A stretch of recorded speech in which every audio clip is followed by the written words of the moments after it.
성경 말씀 보겠습니다. 성경 말씀은 마가복음 15장 6절부터 15절 말씀까지입니다. 아담이 범죄하고 난 이후에 이 세상은 너무나도 많은 변화를 지금까지 해온 것 같습니다. 그렇지만은 그 패턴은 항상 같은 패턴으로 움직이고 있다는 것을 아는 사람은 다 알고 있습니다. 그래서 많은 사람이 전도서에 있는 말씀을 인정을 하는 것입니다. 전도서의 그 1장 9절부터 10절 말씀에 보면은 이미 있던 것이 후에 다시 있겠고 이미 한 일을 후에 다시 할지라 해 아래에서는 새 것이 없나니 무엇을 가리켜 이르기를 보라 이것이 새 것이라 할 것이 있으라. 우리가 있기 오래전 세대들에도 이미 있었느니라. 물론 이 말씀에는 많은 의미가 있습니다만 전체적으로 보아서 어떤 큰 틀 안에서 모든 것이 큰 변화 없이 그 틀 안에서 이 세상은 계속적으로 움직여지고 있다는 것입니다. 그러니까 세상이 어떻게 달라지고 변화를 했다고 하더라도 결국에는 어떤 틀 안에서 있습니다. 그래서 사람이 한번 태어나면은 때가 되면은 다 죽습니다. 지금까지 태어나서 지금까지 계속 수백 년을 살고 있는 사람은 없습니다. 그리고 아침이 되면은 또 나중에 저녁이 되고 그 다음에 날이 밝았으면 그 다음에 어두워지고 이 모든 것이 그런 큰 틀 안에서 다 움직여지고 있습니다.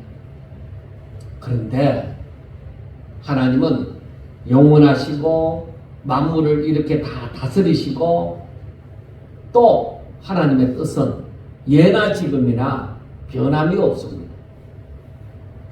그런데 사람은 여전히 아담의 형벌에서 벗어나지 못하고 죄인의 상태로 출생하고 또 사탄의 미혹에서 사람들은 벗어나지를 못하고 욕심으로 말미암아 허무한 인생을 사는 것입니다.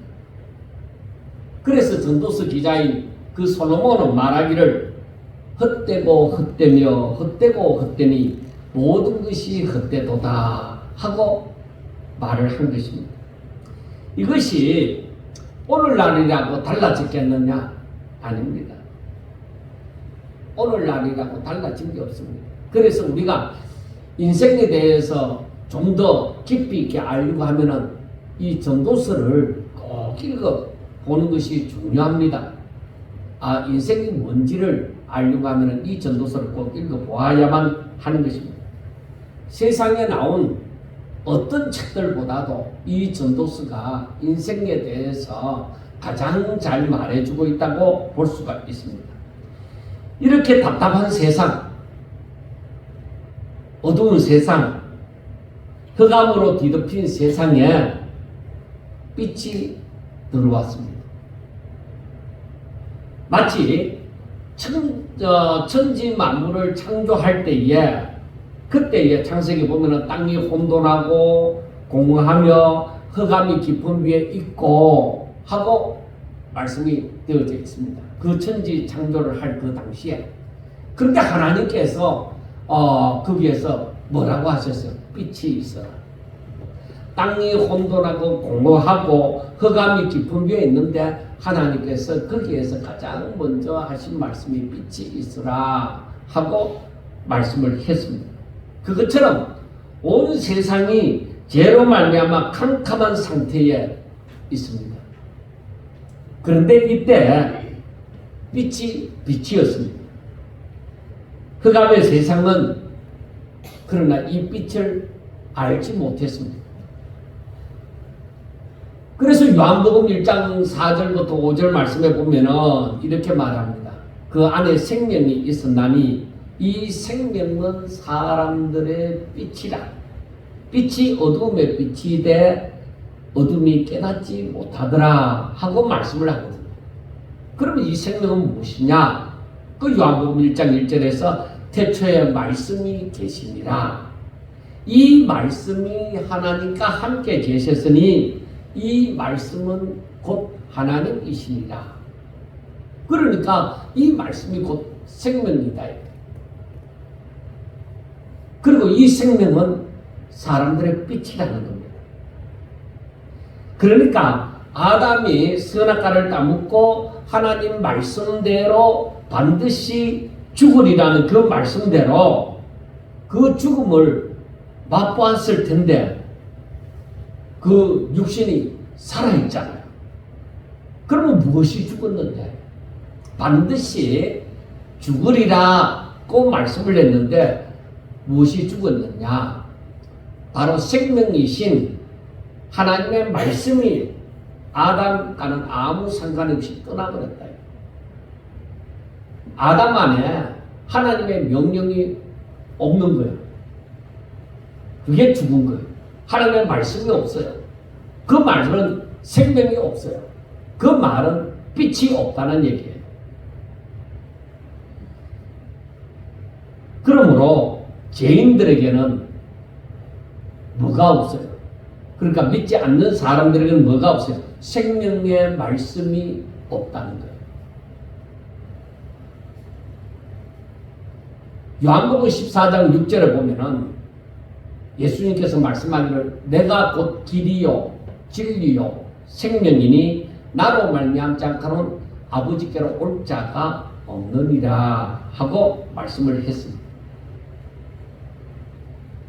그래서 예수님께서 만찬석상에서 떡을 떼시면서 뭐라고 했어요? 받으라, 이건 내 몸이다.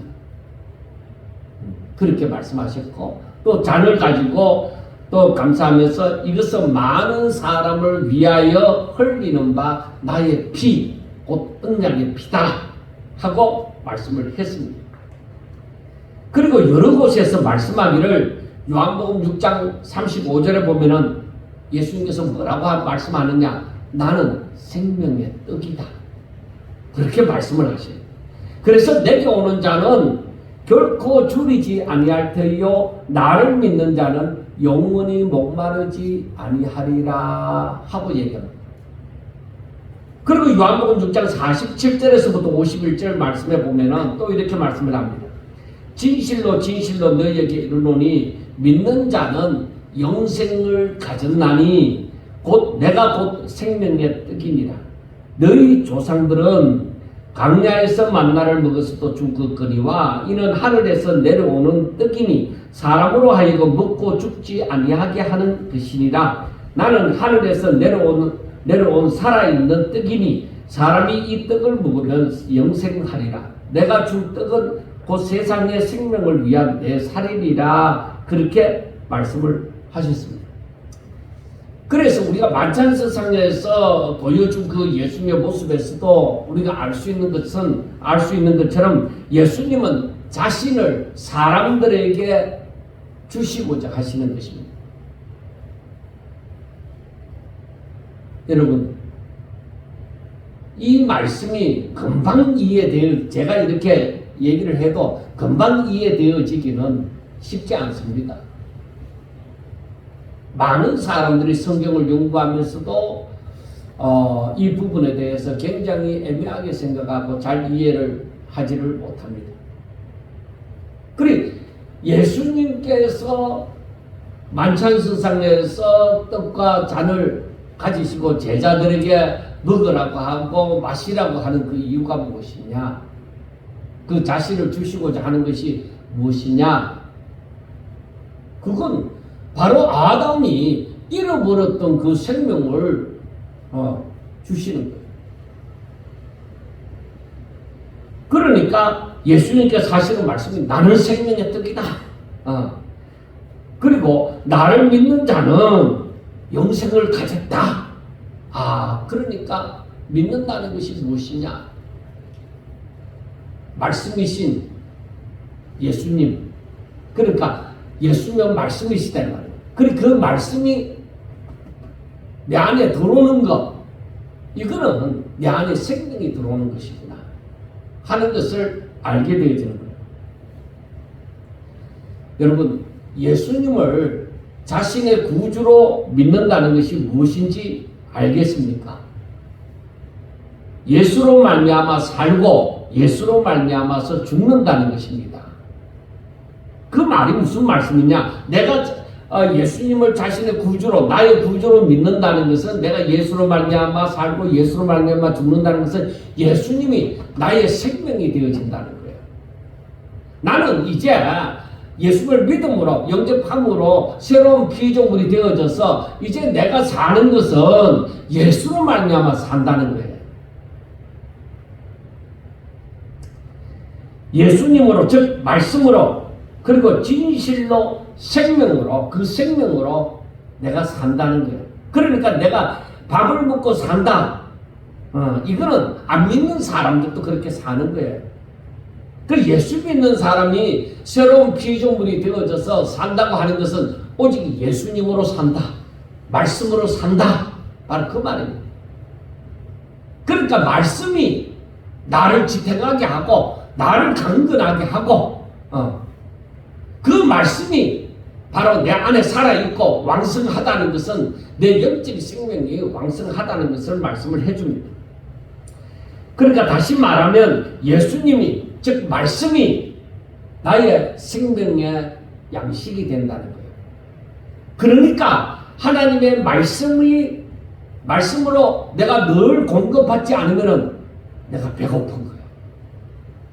내가 새로운 피조물로 산다고 하는 것은 바로 내가 영으로 말미암아 산다는 거예요. 하나님의 말씀으로 말미암아 산다는 거예요.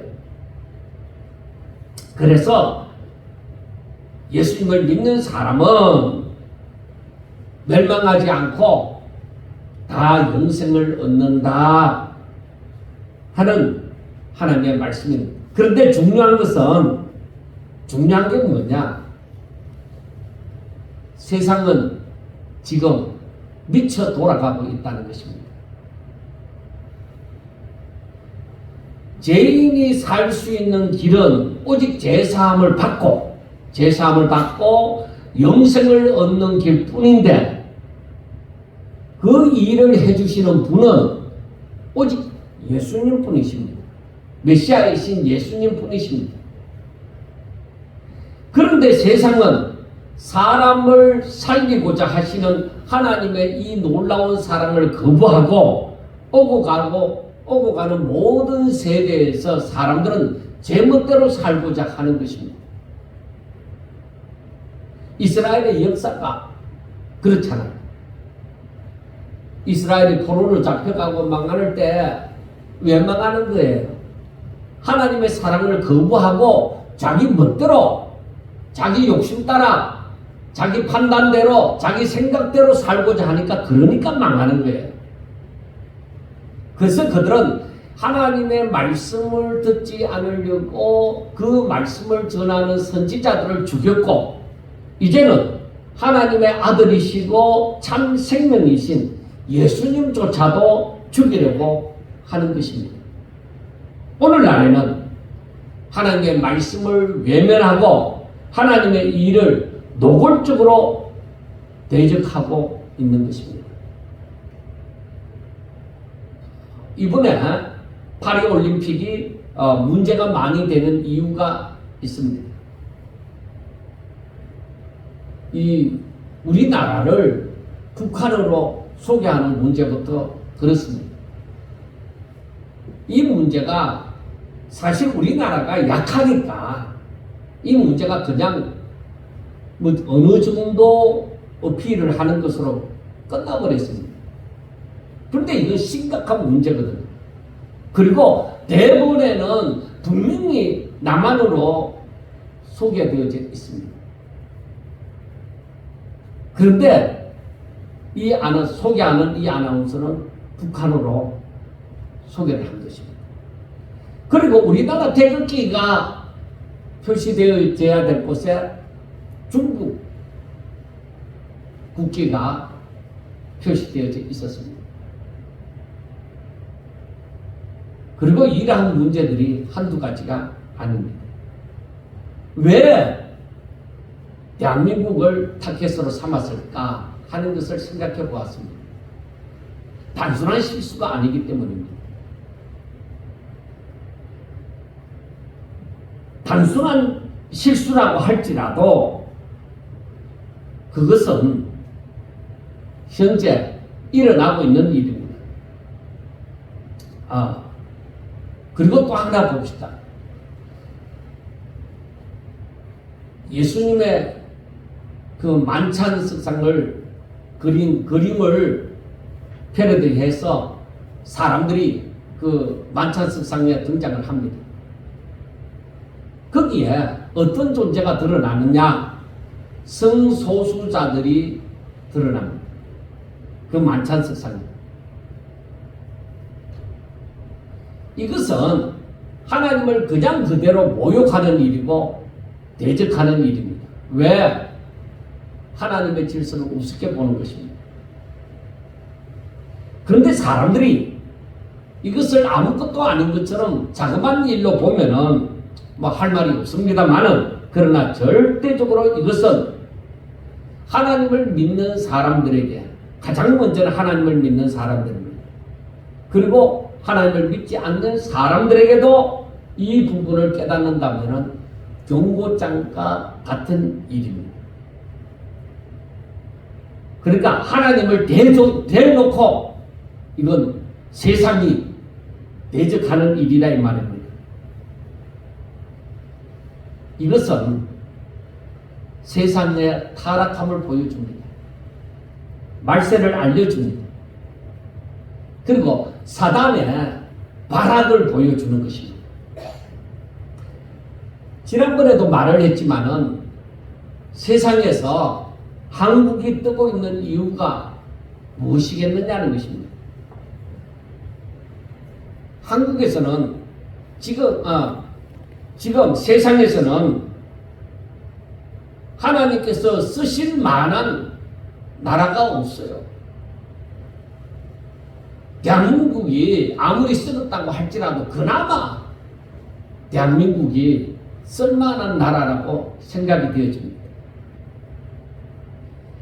그리고 하나님께서 이렇게 쓰시고자 하니까 한국은 여러 나라로부터 도전을 받는 것입니다.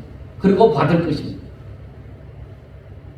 그 반면에 한국에서는 많은 하나님의 사람들이 일어나리라고 생각합니다.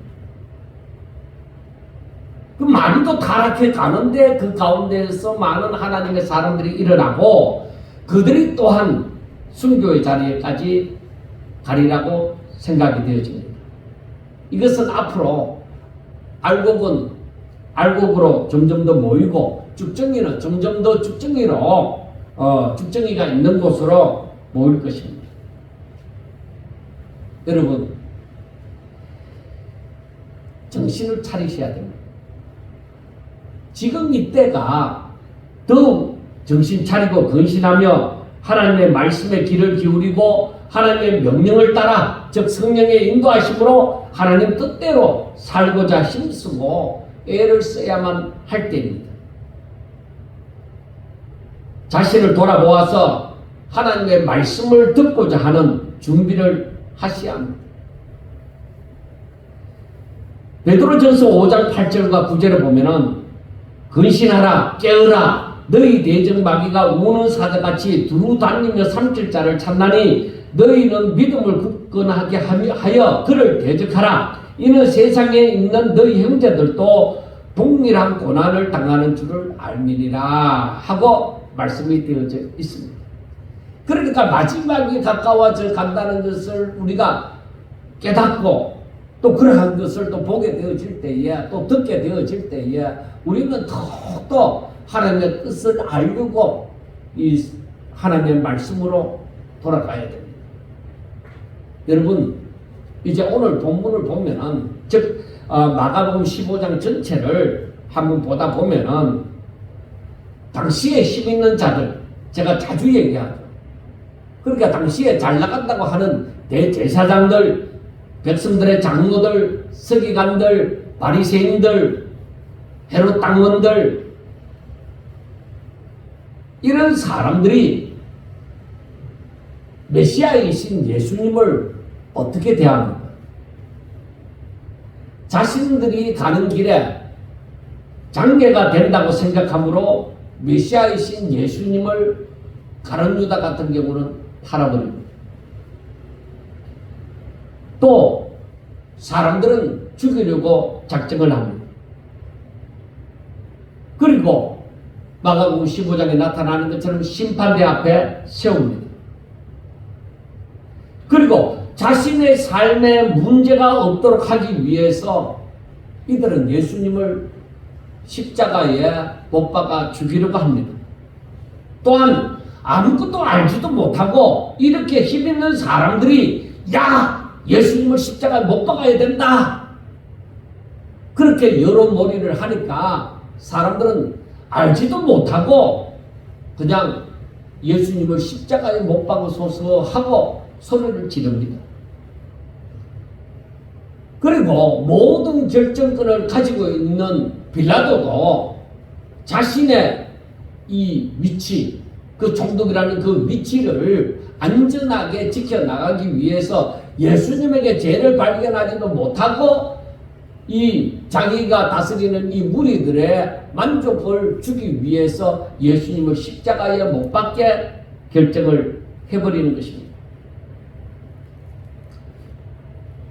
예수님은 자신의 모든 영광을 버리면서까지 이 땅에 오셨고 자신의 생명을 다하기까지 저들을 대신해서 죄값을 치르고자 하십니다. 그런데 자기들의 문제가 무엇인지도 알지도 못하면서 자신들은 아무 문제도 없는 듯이 메시아이신 그분을 희롱하고 조롱하고 모욕하고 있습니다. 세상은 옛날에도 이렇게 미쳐 돌아가고 있습니다. 사람들은 예나 지금이나 하나님을 잘 알지 못하고서 자신들의 생각이나 판단대로 살고 있습니다. 그러나 세상은 사람의 생각이나 판단대로 돌아가는 것이 아니라 알고 보면 지금까지의 모든 세상은 하나님의 뜻대로 돌아가고 있는 것입니다. 세상은 미쳐 돌아가고 있는데 하나님께서 이 모든 것이 하나님의 뜻을 이루기 위하여 돌아가도록 하신 것입니다. 왜? 하나님은 이미 이 모든 것을 알고 계시기 때문입니다. 예수님은 하나님의 계획대로 사람들의 죄를 대신 짊어지시고 십자가의 길로 향하고 있습니다. 그런데 아무것도 알지 못하던 사람들은 예수님의 가는 길을 재촉합니다. 예수를 십자가에 못 박으소서, 그렇게 십자가에 못 박으소서 하고 난리가 납니다. 예수님은 이 소리를 들으면서 이들의 희롱하는 것도 모욕하는 것도 다 당하십니다. 사람들이 아예 예수님을 코너에 몰아넣고 갖고 논다고 해도 과언이 아닐 것입니다. 그런데 이런 희롱과 모욕을 당하는 예수님이 누구십니까? 예수님은 메시아입니다. 예수님은 하나님의 아들로서 자신의 모든 영광을 버리고 하나님께서 사랑하시는 자들을 구원하시고자 이 땅에 오신 것입니다. 저들의 모든 죄를 사하심으로 하나님의 거룩한 아들로 삼기 위하여 오신 것입니다. 그래서 하나님께서 저들을 위하여 예비하셨던 그 신령한 복을 누리면서 하나님을 찬양하도록 하기 위하여 오신 것입니다. 즉 하나님께서 자기 형상을 따라 모양대로 지으신 피조물이 원래의 목적대로 살게 하고자 함이 이루어지도록 하기 위해서 예수님을 이 땅에 보내시고 예수님은 이 땅에 사신 것입니다. 그런데 사람들은 예수님을 끝까지 배신합니다. 메시아로 오신, 자신들을 구원하러 오신 그 예수님의 말씀을 듣지 않습니다. 사람들은 예수님을 마지막 순간까지 모욕을 합니다. 이스라엘 왕 그리스도가 지금 십자가에서 내려와 우리가 보고 믿게 할지어다 하고 그들은 소리를 지릅니다. 야, 네가 메시아라면은 한번 그 십자가에서 내려와서 우리에게 당신의 능력을 보여라. 그러면 우리가 믿을게. 그렇게 얘기를 합니다.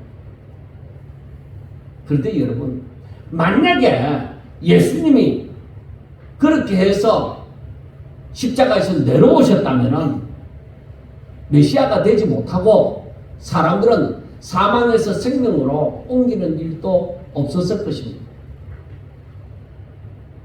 그리고 설사 예수님이 그 십자가에서 내려오신다 해도 사람들은 안 믿습니다. 절대로 안 믿습니다. 지금까지 자신들이 깜짝 놀랄 만한 일들이 자기들 눈앞에 보여지고 하나님의 말씀이 저들에게 전하여 줘도 저들은 안 믿었습니다. 그러나 십자가에 달린 예수님은 모든 것을 참으면서 오직 하나님의 뜻이 이루어지기를 바라신 것입니다. 그래서 이 말씀을 묵상하면서 야, 예수님은 어떻게 이런 수모를 당하면서 그 십자가에서 자신은 능력이 있는데 어떻게 십자가에서 온갖 수모를 당하면서 그렇게 십자가에 달려 계셨을까 할 때에 예수님이 겟세마네 동산에서 기도하신 것처럼 오직 이때에 십자가에 못 박혀 죽으시기 위하여 오셨다는 것입니다. 그것만 생각하는 것이죠. 그래서 가만히 생각해 보면서 그래, 내가 하나님의 뜻만, 나를 향하신 그 하나님의 뜻만 생각하면 내가 세상의 미혹을 이길 수 있겠구나. 그런데 제가 조금 전에도 묵상을 하면서 글을 써놓았는데 뭐라고 써놓았느냐, 사도 바울처럼 우리에게는 두 마음이 있는 거예요. 항상 이게 내 속에서 싸우고 있다. 내가 예수님처럼 얼마만큼 오직 하나님 아버지의 뜻을 이루기 위하여 내 자신을 드리고자 집중을 하느냐, 그겁니다. 그렇지 않으면은 항상 내게 다가오는 그 미혹과 갈등을 느끼면서 계속적으로 괴로워하면서 살 것입니다. 그래서 우리가 믿음이 성장한다는 게 무엇일까?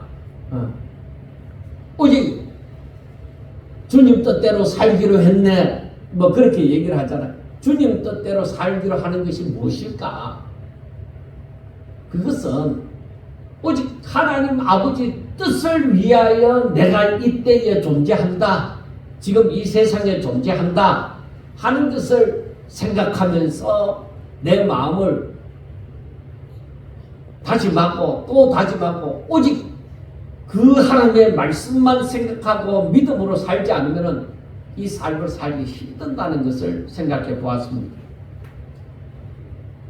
그런데 세상이, 내가 그렇게 살도록 세상이 나를 도와주느냐? 예수님이, 지금 우리가 마가복음 15장을 보면서 세상이 예수님을 도와주고 있습니까? 전혀 안 도와주고 있어요. 이 모습이 어떤 모습이에요? 세상은 미쳐 돌아가고 있다. 오늘날 이 세상이 어떠냐? 오늘날 이 세상이 미쳐 돌아가고 있잖아요. 아니, 어린이들조차 다 보는 올림픽 개막식에 어떻게 이런 일이 일어날 수 있느냐는 것입니다.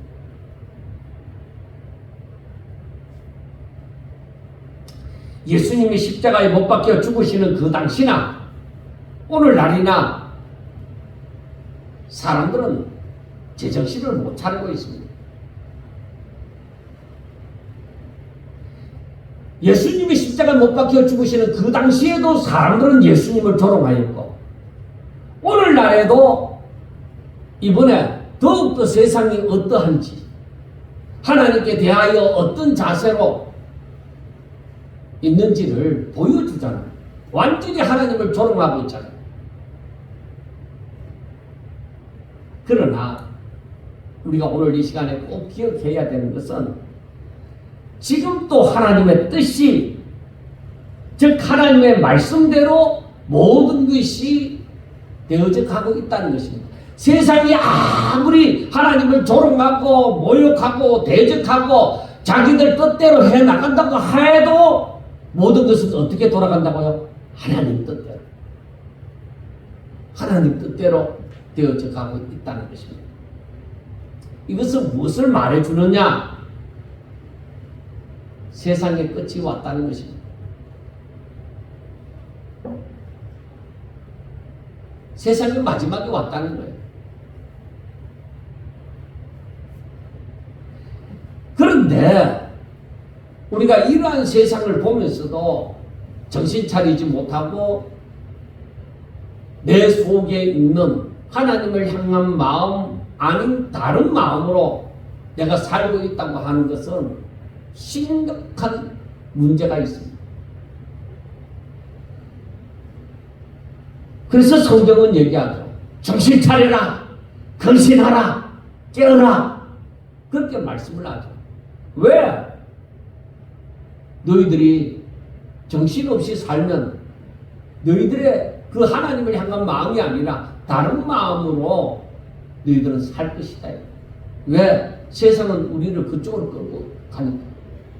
그래서 정신 차리지 않으면은 나도 무리들 속에서 예수님을 십자가에 못 박으소서 하는 그 자리에 여러 머리 속에 세상 사람들이 다 그렇게 살아가는데 힘 있는 사람들이 다 저렇게 하지 않느냐.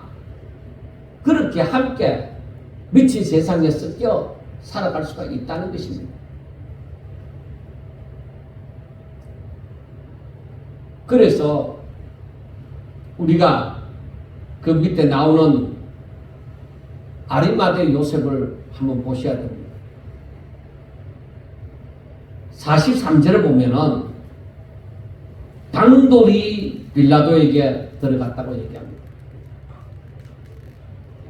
여기에서 당돌이라는 말은 헬라어로 톨마오라는 말인데 이 말은 위험을 무릅쓰고 하는 말입니다. 아리마대 요셉은 높은 자리에 있는 사람입니다. 당시의 공영원입니다. 그리고 중요한 것은 그는 하나님을 기다리는 자입니다. 그런데 자신이 쌓아놓은, 오늘날로 말하면은 자신이 쌓아놓은 공든탑이 있습니다. 이것이 무너질지라도 그는 자신을 드러내어서 빌라도에게 나아가서 예수님의 시체를 달라고 한 것이죠. 그러니까 세상이 미쳐 돌아가는 이 시점에 아리마대 요셉은 생명을 걸고 예수님의 시체를 자기가 장사하고자 한 것이죠. 여러분, 우리가 하나님의 말씀, 빛이요 생명이신 이 하나님의 말씀을, 예수님을 알지 못하면은 우리는 세상과 같이 미쳐 돌아갈 것입니다. 그러면서도 내가 미쳤다고는 생각하지 않을 것입니다. 지금 마가복음 15장을 보면서 저는 이 여러 가지 부분이 나오지만은 저는 한마디로 말해서 세상은 미쳐 돌아가고 있다. 이것을 강하게 느꼈기 때문에 제가 오늘 이 말씀을 전하는 거예요. 그 모습이 오늘날에 우리가 살아가는 이 세상과 별다를 바가 없다는 것입니다. 그러므로 우리는 메시아이신 그 예수님을 알지 못하면 안 된다는 것입니다. 빛을 알지 못하면 안 된다는 것입니다. 모르면 당시에 무리들처럼 미친 세상의 일원으로 살아갈 수밖에 없습니다. 이 미친 세상의 일원으로 살지 않는 사람 중에 한 사람이 아리마대 요셉이죠. 그러니까 이 미친 세상에서 벗어난 것이 뭐예요? 생명 걸고 하나님의 뜻을 위하는 자들이죠.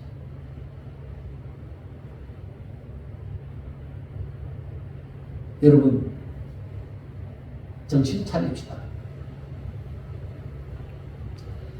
지금까지 우리가 어떻게 살아왔든지 간에 이제부터라도 하나님 뜻대로 살기 위해서 내 남은 생애를 정말로 하나님 뜻대로 살고 싶다.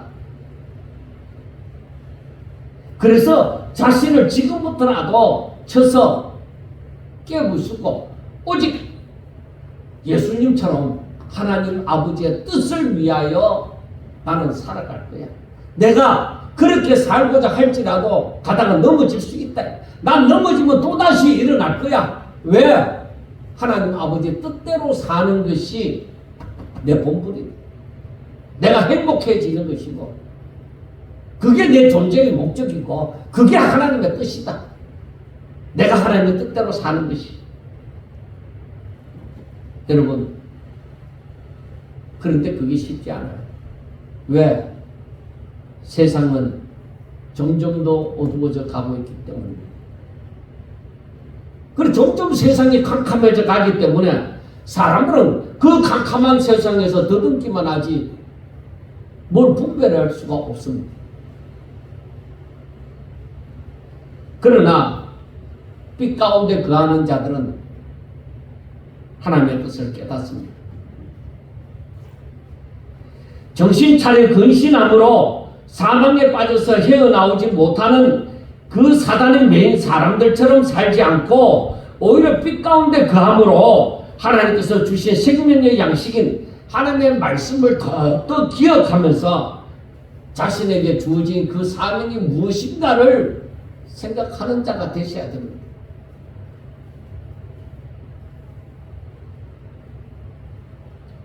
여러분, 사람의 그 인생으로 칠 것 같으면은 이제 뭐 40대까지가 뭐 그냥 그래도 젊은 시절이라 하면 50대부터는 그냥 육체적인 모든 것도 다 이제는 쇠퇴되어져 갑니다. 후퇴되어져 갑니다. 그렇지만 여러분, 하나님이 주신 생명은 후퇴되어져 가지 않습니다. 그건 영생입니다.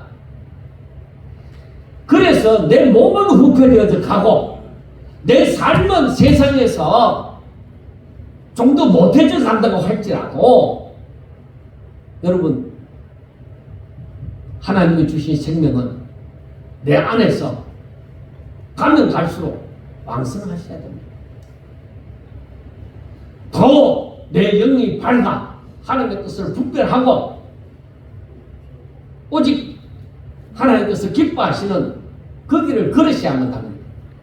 모든 사람들이 예수님을 십자가에 못 박으소서 하고 소리를 지를 때에 오히려 아리마대 요셉처럼 생명 걸고 하나님의 뜻을 위하는 자, 하나님 나라를 기다리는 자, 오직 소망을 품고 생명 걸고 믿음을 지켜나가는 사람들이 다 될 수 있기를 주의 이름으로 축원합니다. 기도드리겠습니다. 하나님, 사랑하는 성도들을 꼭 지켜주시옵소서. 시대를 분별하는 자들이 되게 하여 주시옵소서. 하나님의 말씀이 저들에게 생명으로 다가와지게 하여 주시옵시고 능력으로 다가와지게 하여 주시옵소서. 끝까지 하나님의 약속의 말씀을 부여잡고 믿음으로 생명 걸고 살아가는 자들이 다 되게 도와주셨기만 원하며 예수님 이름으로 기도드리옵나이다. 아멘.